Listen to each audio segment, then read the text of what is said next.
So, welcome to all in the 18th session of co-curricular class Human Values and Environment Studies, and we discuss about the units 2 holistic approach in decision making, and we discuss the topic discussion through dilemmas. So, now today topic is discussion through dilemmas, dilemma of social media and cyber security, dilemma of social media and cyber security. The social dilemma center on the social and cultural impact of social media usage on regular users with a focus on algorithmically enabled forms of behavior modification and psychological manipulations. The film depicts an array of related themes, including technological addiction, fake news, depression and anxiety यानी कि सामाजिक दुविधा जो व्यवहार है वो संशोधन और मनोवैज्ञानिक हेरफेर के एल्गोरिथमली यानी एल्गोरिथम के साथ उस रूप में ध्यान देने के साथ यानी एल्गोरिथम के साथ उस जो एल्गोरिथम का रूप है उसमें ध्यान देने के साथ नियमित जो उसके उपयोग करता है जो नियमित उसके कौन है जो उसे उपयोग करते हैं नियमित रूप से यानी निरंतर रूप से जो उपयोग करते हैं तो सोशल मीडिया के उपयोग से सामाजिक और सांस्कृतिक प्रभाव सोशल मीडिया के यूज से सामाजिक और सांस्कृतिक प्रभाव जो है उन पर ये केंद्रित है तो सांस्कृतिक और सामाजिक जो प्रभाव है उन पर केंद्रित है The film depicts an array of related themes, including technological addiction, fake news, depression and anxiety. यानी कि फिल्म जो तकनीकी लत जो आपकी टेक्नोलॉजिकल एडिक्शन है यानी जो टेक्नोलॉजी की क्या लग गई है सबको लत तो टेक्नोलॉजिकल एडिक्शन फेक न्यूज यानी फर्जी खबर और अवसाद और चिंता यानी एंजाइटी और डिप्रेशन ये सब इन सबको दर्शाती है तो user data user engagement privacy control regulation privacy versus data collection so now user data and user engagement so what is user data social media platforms are target for data breach with hackers exploiting vulnerabilities to access user data like names email addresses and private messages this data can be sold on the black market or used for further attacks यानी कि जो social media platform है वो data को उल्लंघनों का लक्ष्य है यानी कि उसका सबका टारगेट क्या है डेटा को ब्रीच करना with hackers exploiting vulnerabilities to access user data likes names तो जो हैकर्स होते हैं वो आपके नाम को आपके ईमेल को आपके पतों को और आपके जो पर्सनल मैसेजेस होते हैं यानी आपके जो प्राइवेट मैसेजेस हैं वो उन सबको क्या करते हैं उन सबको उपयोगकर्ता डेटा तक पहुंचने के लिए कमजोरियों का फायदा उठाते हैं यानी वो जो आपका जो पूरा डेटा है आपके यूजर का जो डेटा है उसको हैकर्स यूज करते हैं उनका कमजोरियों का फायदा उठाने के लिए और इस डेटा को क्या होता है ब्लैक मार्केट में इसे सील किया जाता है और आगे के हमलों के लिए इस्तेमाल किया जाता है यूजर एंगेजमेंट तो यानी कि उपयोगकर्ता सहभागिता तो user engagement such as likes shares and comments can expose relationship that cyber criminals can use for fraudulent activity यानी कि जो उपयोगकर्ता सहभागिता दिखाता है अपनी सहभाग करता है जैसे कि लाइक करना शेयर करना कमेंट करना और उन रिलेशनशिप्स को एक्सपोज करना यानी कि सभी रिलेशंस को उजागर कर देना जिसका उपयोग क्या होगा साइबर अपराध धोखाधड़ी वाली गतिविधि के लिए कर सकते हैं जो साइबर अपराधी हैं वो धोखाधड़ी के लिए उसका यूज कर सकते हैं privacy control and regulation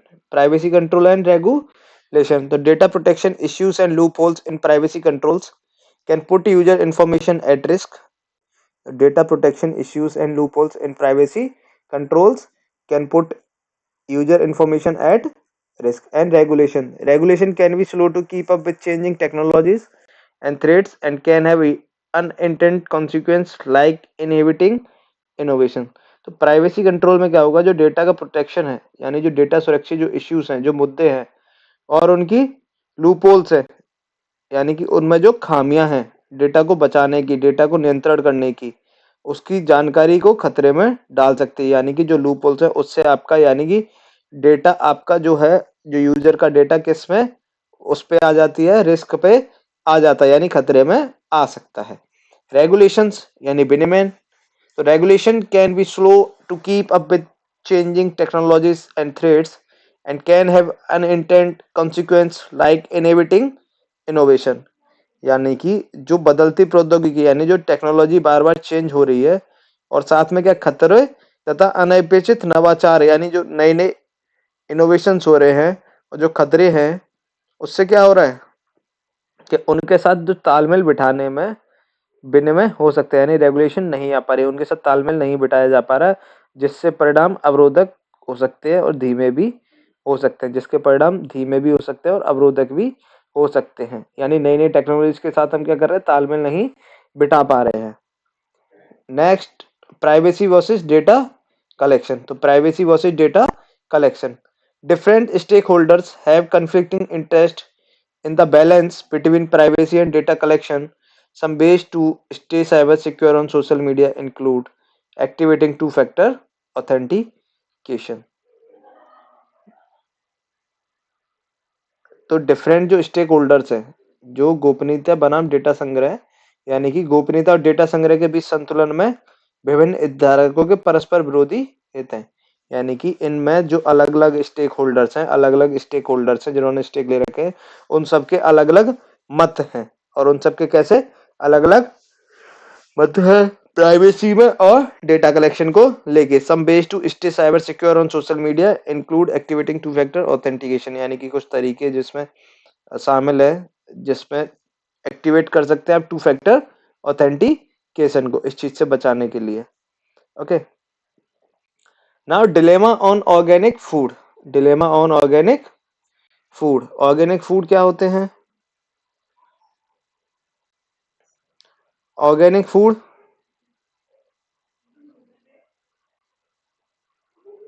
यानी जो पेस्टिसाइड्स फ्री होते हैं, जो जैविक खेती, यानी कि जो प्राकृतिक रूप से, जो प्राकृतिक रूप से बनाए गए हैं, जो प्राकृतिक रूप से उगाए जाते हैं, ऑर्गेनिक तरीके से उगाए जाते हैं। The real problem is there are too few organic farmers. This means a small increase in the number of organic farms can have dramatic effects on the price of products. Recently, a flood of organic milk onto the market forced down prices and reduced farming incomes. Supermarkets should play a bigger role here। यानी कि जो सबसे बड़ी समस्या है वो क्या है, जो रियल प्रॉब्लम है वो ये है कि जो जैविक खेती करने वाले जो किसान हैं, जो ऑर्गेनिक फार्मर्स हैं, उनमें बहुत कम फार्मर्स ऐसे हैं जो जैविक खेती करते हैं, यानी कि वो ऑर्गेनिक खेती करते हैं। This means a small increase in the number of organic farms can have dramatic effects on the price of products. यानी कि इसका मतलब है कि जैविक खेतों की संख्या में थोड़ी सी वृद्धि, यानी कि अगर जैविक संख्या में, यानी जो उत्पाद हो रहा है उसमें थोड़ी सी भी वृद्धि कर दी जाए, तो बाजार में क्या होगा कि उसकी कीमत पर नाटकीय प्रभाव आएगा, यानी ड्रामेटिक इफेक्ट आएगा, यानी कि उसकी कीमत कम हो जाएगी। जब ज्यादा प्रोडक्शन होगा तो कीमत कम हो जाएगी। Recently a flood of organic milk on to the market force down prices and reduce farming income. Supermarket should play a bigger role here. यानी कि हाल ही में बाजार में क्या हुआ कि जो जैविक दूध आया, जो ऑर्गेनिक मिल्क आया, उसकी बाढ़ सी आ गई और जिसने क्या किया, उसके प्राइस को नीचे कर दिया और खेती की आय कम कर दी, और खेती की आय क्या कर दी, कम कर दी। और इसमें सबसे बड़ी भूमिका किसकी थी, सुपर मार्केट्स की, सुपर मार्केट्स की। तो देखिए, health and nutrition, environmental impact, economic and accessibility concerns, certification and transparency, consumer perception versus reality, ये सब हैं।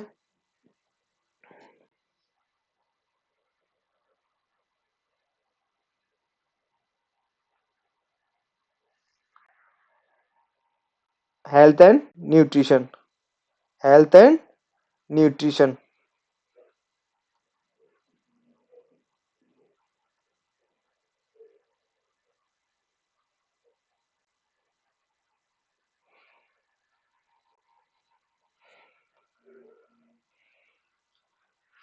तो इसका प्रोस और कॉन्क्लूशन ये दोनों इसमें पांचों में मैंने बताए हैं। तो यहाँ प्रोस का support small scale and local farmers who use ethical and sustainable practices, यानी कि आपको ऐसे छोटे फार्मर्स को सपोर्ट करना है जो एथिकल यानी नैतिक रूप से, नैतिक पद्धतियों से, प्राचीन पद्धतियों से, इन सभी से क्या कर रहे हैं, फार्मिंग कर रहे हैं। Organic products are often significantly more expensive.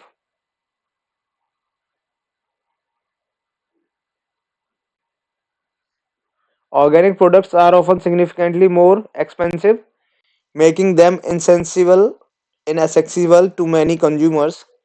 The premium price of organic food raises concerns about elitism and equity in food system.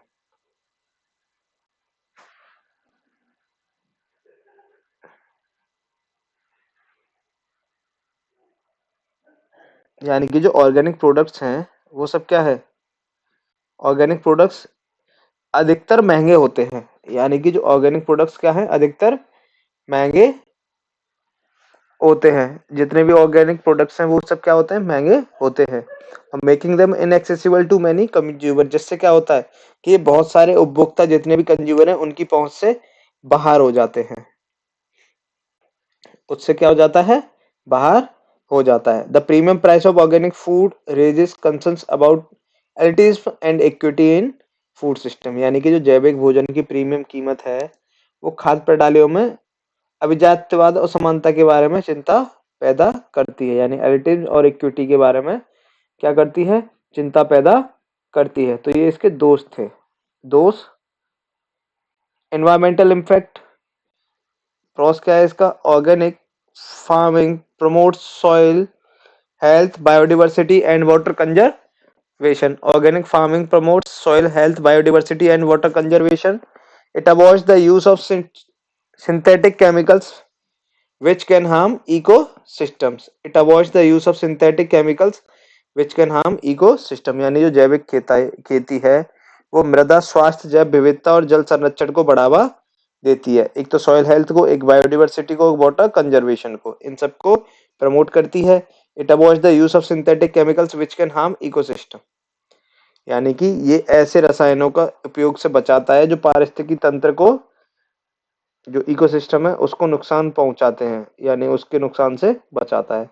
तो उसके organic farming generally has lower yields compare to conventional methods requiring more land to produce the same amount of food.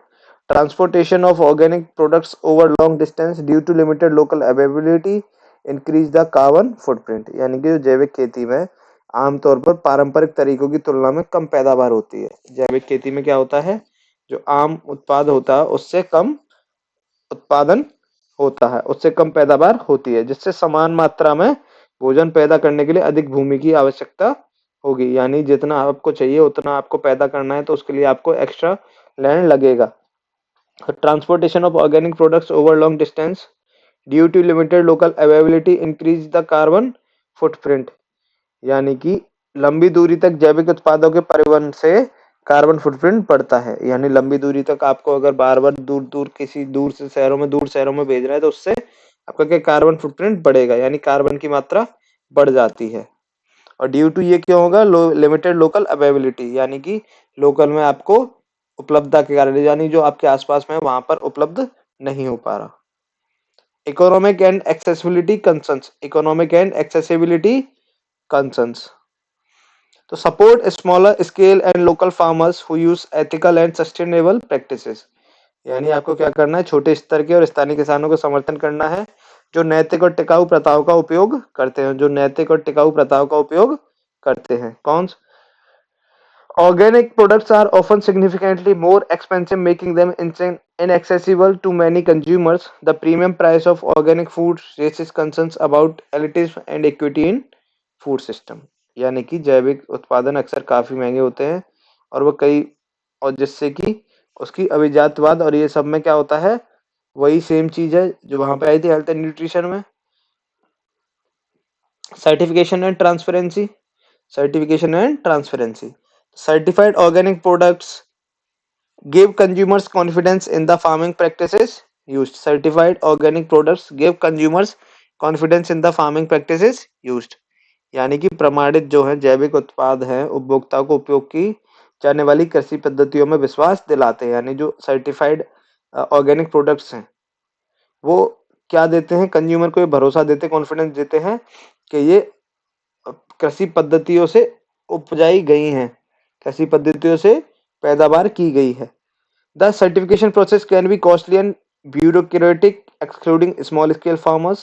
Some organic level products may still use questionable practices due to loopholes and regulation. यानी कि जो छोटे पैमाने के किसान को छोड़कर प्रमाणन प्रक्रिया महंगी और नौकरशाही वाली हो सकती है, प्रमाणन प्रक्रिया महंगी और नौकरशाही वाली हो सकती है, और नियमों में खामियों के कारण कुछ जैविक लेवल जो है उसमें उत्पाद अभी भी संदिग्ध प्रथाओं का उपयोग कर सकते हैं, यानी कि वो कैसे नॉर्मल तरीके से उगा सकते हैं और उसमें सर्टिफाई करा सकते हैं कि ये एक ऑर्गेनिक फूड है, ऑर्गेनिक प्रोडक्ट है, जिससे क्या है ट्रांसपेरेंसी खत्म होती है।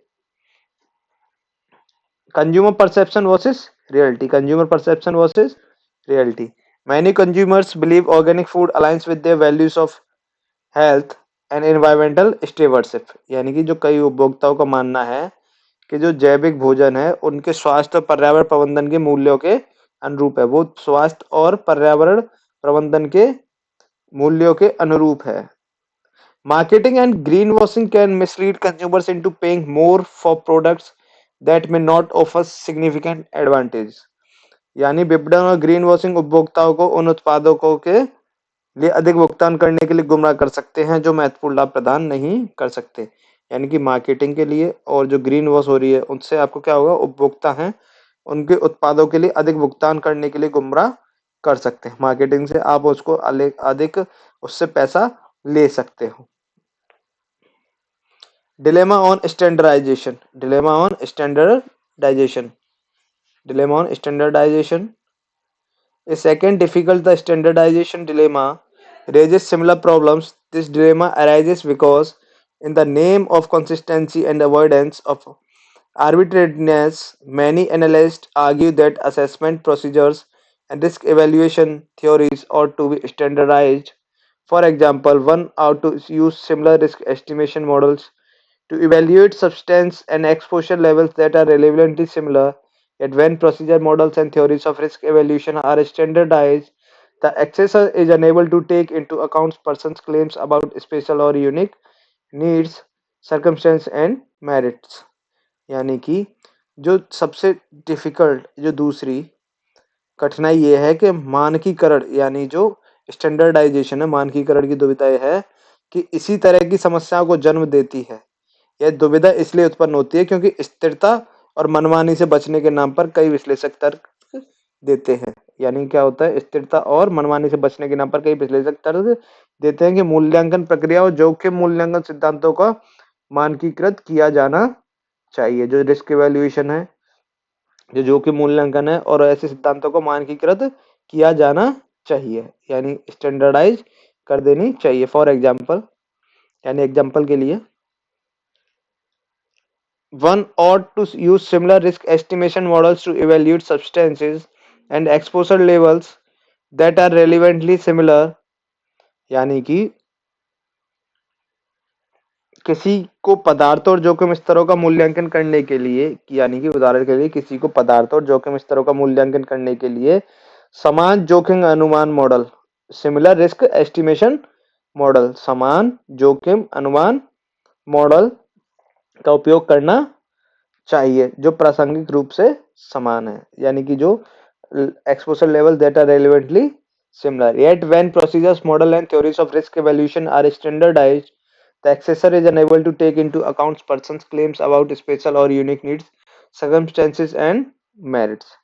यानी कि फिर भी जब जोखिम मूल्यांकन की प्रक्रियाएं, मॉडल और सिद्धांत मानकीकृत होते हैं तो जो मूल्यांकन करता है, जो मूल्यांकन करता है वो क्या करेगा, मूल्यांकन करता विशेष परिस्थितियों, योग्यताओं या विशिष्ट आवश्यकताओं के बारे में व्यक्तियों को रखने में असमर्थ होता है या उनके दावों को ध्यान में रखने में असमर्थ होता है। यानी जब आपके जो मूल्यांकन करता है, जब आपके ये सिद्धांत मानवीकृत होंगे तो ऐसी विशेष परिस्थितियों में इस विशिष्ट आवश्यकताओं के बारे में व्यक्तियों को दावों को ध्यान में रखने में असमर्थ होता है।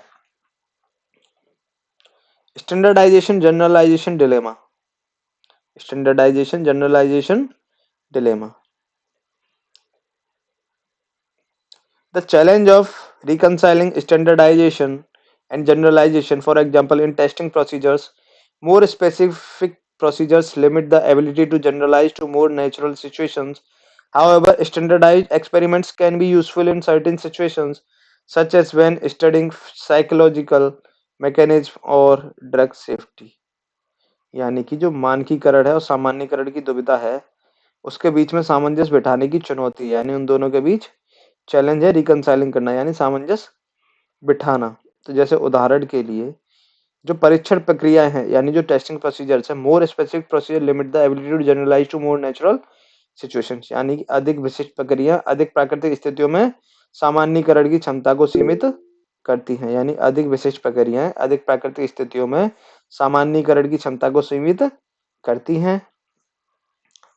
हालांकि जो मानवीकृत प्रयोग कुछ स्थितियों में उपयोगी हो सकते हैं। However, standardized experiments can be useful in certain situations, such as when studying psychological mechanism on drug safety, यानी कुछ स्थितियों में उपयोगी हो सकती है, जैसे कि शारीरिक तंत्र या दवा सुरक्षा का अध्ययन करते समय। Standardization versus adaptation dilemma. Standardization versus adaptation dilemma. The challenge of standardizing something while also adapting it to different contexts, यानी किसी भी चीज को स्टैंडर्डाइज करने की चुनौती जो है वो कैसी है, अलग अलग संदर्भों के अनुकूल बनाना, यानी कैसी है, अलग अलग संदर्भों के अनुकूल बनाना। For example, in performance management standardization is important for fairness, but it can be difficult to standardize when employees work in different ways, such as remotely or face to face, यानी कि उदाहरण के लिए प्रदर्शन प्रबंधन में निष्पक्षता के लिए मानकीकरण महत्वपूर्ण है। जो निष्कर्ष फेयरनेस होनी चाहिए, निष्पक्षता होनी चाहिए, उसके लिए परफॉर्मेंस मैनेजमेंट स्टैंडर्डाइजेस हैं। But it can be difficult to standardise when employees work in different ways such as remotely और फेस टू फेस। लेकिन जब कर्मचारी अलग अलग तरीकों से काम करते हैं, जैसे कि दूर से आमने सामने, तो मानकीकरण करना मुश्किल हो जाता है। Standardisation and quality assurance. The challenge of balancing the need for standardisation with the need for flexibility and quality assurance, यानी कि मानकीकरण की आवश्यकता और पर्यावरण संरक्षण की आवश्यकता के बीच संतुलन बनाने की चुनौती गुणवत्ता आश्वासन, यानी क्वालिटी एश्योरेंस, गुणवत्ता का आश्वासन में लचीलेपन की आवश्यकता होती है। यानी कि जो चैलेंजेस है बैलेंसिंग करने के, यानी आवश्यकता लचीलेपन है, जो फ्लेक्सिबिलिटी बनाने, क्वालिटी एश्योरेंस की जो आवश्यकता है, और पर्यावरण संरक्षण के बीच जो संतुलन बनाना है उसकी आवश्यकता होती है। Standardisation and marketing. The challenge of deciding whether to standardize or adapt marketing strategies. For example, luxury brands must balance the desire for global recognition with the need to localize marketing strategies to different regions. यानी कि जो चुनौतियां हैं marketing की, जो रणनीतियों की जो मानकीकृत या अनुकूलित करने की निर्णय लेने की जो चुनौती है, यानी स्टैंडर्ड और अडेप्ट मार्केटिंग स्ट्रेटजीज हैं वो सब। एग्जाम्पल के लिए, जब लग्जरी ब्रांड विश्व में मान्यता की इच्छा को, यानी कि विश्व में अपने प्रोडक्ट को फैलाने के लिए, उसकी इच्छा रखने के लिए जो अलग अलग क्षेत्र होते हैं, जो अलग अलग क्षेत्र होते हैं, वहां पर मार्केटिंग रणनीतियों को स्थानीय बनाने की आवश्यकता के साथ संतुलित करता है। यानी जब दूसरी कंट्री के अकॉर्डिंग मार्केटिंग, किस कंट्री के जहां रहते हो उसी के अकॉर्डिंग कंपनियां मार्केटिंग करती हैं। Standardisation and technology. The challenge of balancing the benefits of standardisation with the potential to restrict innovation and reduce competition. For example, standardizing technology can reduce the innovative quality of new and existing technologies, यानी कि जो मानकीकरण के लाभ हैं, जो उसके innovation, new innovation हो रहे हैं, रेस्ट्रिक्ट इनोवेशन हैं, नवाचार हैं, उन सबको प्रतिबंधित करना यानी रेस्ट्रिक्ट करना, और प्रतिस्पर्धा को कम करने की क्षमता के साथ संतुलित करने की चुनौती को, प्रतिस्पर्धा के साथ कम करने की क्षमता के साथ संतुलित करने की चुनौती को।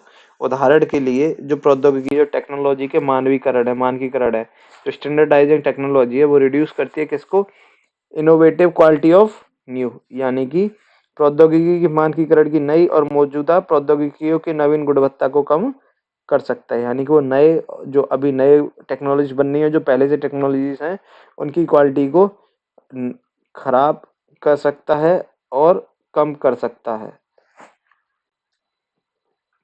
Dilemma on quality standard. Dilemma on quality standard. Quality standard are good management practices, methods, systems, requirements, and specification established by industry advisory groups to help manufacturers achieve and demonstrate consistent production and product quality। यानी जो गुणवत्ता मानक हैं, अच्छे प्रबंधन अभ्यास हैं, वो कैसे हैं? प्रैक्टिसेस हैं, मेथड्स हैं, सिस्टम्स हैं, रिक्वायरमेंट्स हैं और स्पेसिफिक एस्टेब्लिश हैं बाय इंडस्ट्री एडवाइजरी, यानी कि जो आवश्यकता विनिर्देश किए गए हैं, जो उद्योग सलाहकार समूहों द्वारा स्थापित किए गए हैं, और ताकि निर्माताओं को निरंतर उत्पाद गुणवत्ता प्राप्त करने और प्रदर्शित करने में मदद मिल सके, यानी कि ताकि वो अपनी क्वालिटी को बना सके, जो क्वालिटी स्टैंडर्ड है प्रोडक्ट का वो बना के रख सके।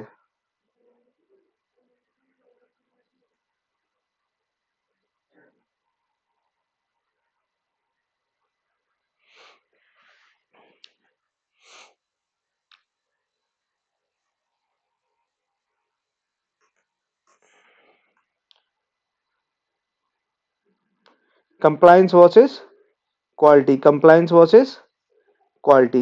While compliance is an important part of quality, it's not the same thing. Many companies focus too much on meeting compliance requirements, which are the minimum standards, instead of quality.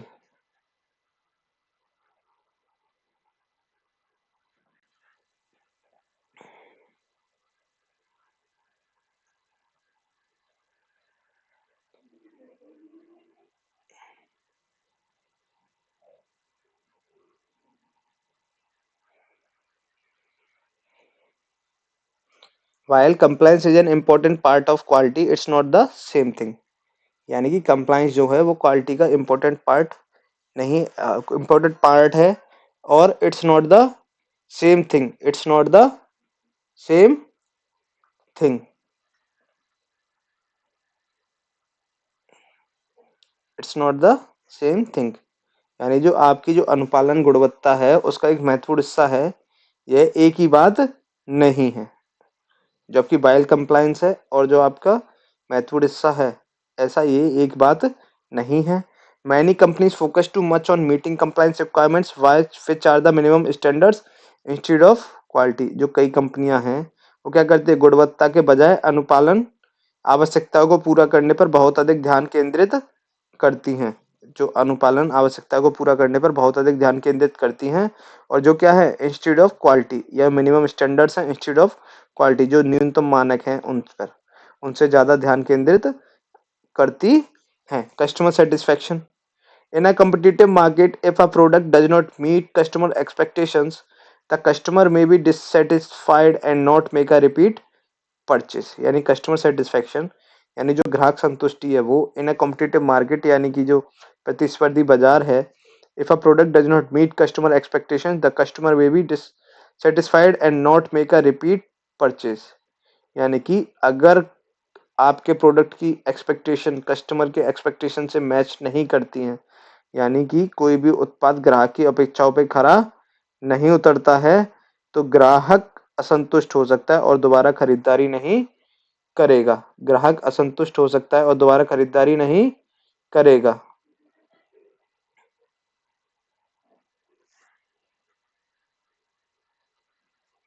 Confidentiality. Confidentiality और communication, यानी कि गोपनीयता और संचार। तो there can be ethical dilemmas when the principles of confidentiality conflicts with other ethical principles such as avoiding harm to the patient और others.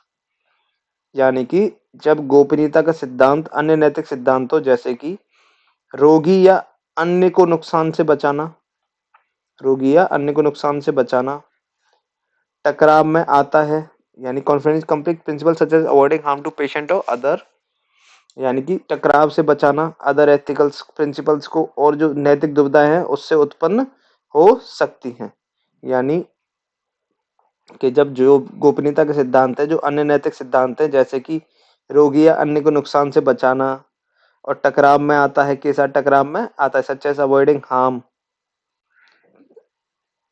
और इनसे क्या हो सकती है, नैतिक दुविधाएं उत्पन्न हो सकती है। कम्युनिकेशन, संचार, a lack of communication and collaboration can lead to misunderstanding and errors in the production process. यानी कि जो संचार और सहयोग की कमी से उत्पादन प्रक्रिया, संचार और सहयोग की कमी से उत्पादन प्रक्रिया जो है उसमें गलतफहमी और त्रुटियां हो सकती है, यानी उसमें मिसअंडरस्टैंडिंग हो सकती है और एरर्स आ सकते हैं। किससे? कम्युनिकेशन एरर से, यानी कम्युनिकेशन के लैक से, लैक ऑफ कम्युनिकेशन से। Inadequate training and education. Inadequate training and education. Neglecting to measure and analyze result. If employees involved in quality processes don't have adequate training and skills, it can lead to errors, defects and lower productivity. यानी कि जो गुणवत्ता प्रक्रियाओं में शामिल कर्मचारियों के पास पर्याप्त, यानी if employees involve in quality process don't have adequate training and skills, यानी कि जो कर्मचारी वो सब क्या है, क्वालिटी प्रोसेस में इंक्लूड है और उनको ये नहीं आता, उनको प्रॉपर तरीके से ट्रेनिंग नहीं दी गई और उन्हें स्किल्स नहीं बताई गई क्वालिटी प्रोसेस चेक करने की, it can lead to error, defects and lower productivity. यानी कि उससे फिर क्या होगा कि जो आपके क्वालिटी चेकर्स हैं उनको जब स्किल्स ही नहीं आती चेक करने की, तो उससे क्या आएगा, एरर्स आएंगे, डिफेक्ट आएंगे और प्रोडक्टिविटी लोअर हो जाएगी, यानी कि कम उत्पादकता हो सकती है। Neglecting to measure and analyse results. Neglecting to measure and analyse results, not measuring and analyzing results regularly can lead to a lack of understanding of the production process and a failure to identify areas for improvement। यानी कि जो परिणाम है उनको नियमित रूप से मापन और विश्लेषण न करने से उत्पादन प्रक्रिया की समझ में कमी आ सकती है। यानी जो एनालाइजिंग रिजल्ट्स है और मेजरिंग है, यानी मापन और विश्लेषण न करने से उत्पादन प्रक्रिया की समझ में कमी आ सकती है। और सुधार के क्षेत्रों की, यानी कि जो process and a failure to identify areas for improvement, and the failure to identify areas for improvement, और जो सुधार करने वाले क्षेत्रों की पहचान करने में विफलता हो सकती है। Now we have some case studies about the discussion through dilemmas. The employees and the illegal activities. The employees and the illegal activities, यानी कि कर्मचारी और उसकी अवैध गतिविधियां, अवैध गतिविधियां। तो an employee must decide whether to report their companies illegal activities such as dumping toxic waste into a river और remain silent to protect their job.